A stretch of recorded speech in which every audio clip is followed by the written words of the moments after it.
Good evening po mga kababayan. Bukas po, May 11 po, start na po ng eleksyon. Sana po iboto po natin straight Duterte para po hindi ma-impeach si Sara Duterte. At sana po magkaroon tayo ng law na pag ang COMELEC chairman po natin ay nandadaya sa eleksyon, sana po ay magkaroon tayo ng bitay or death penalty. Kasi kung hindi po natin gagawin yan, ganyan ho ang mangyayari tuwing eleksyon, laging may dayaan. At least, kung may law na bitay or death penalty, ang COMELEC chairman, hindi niya na magagawang mandaya kasi mamamatay na siya.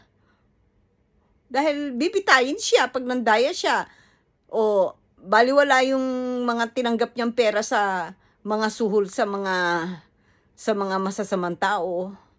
Kaya sana ho matuloy yung magkaroon tayo ng law na death penalty or bitay sa mga COMELEC chairman na nababayaran para mandaya ng eleksyon. Yun lang po.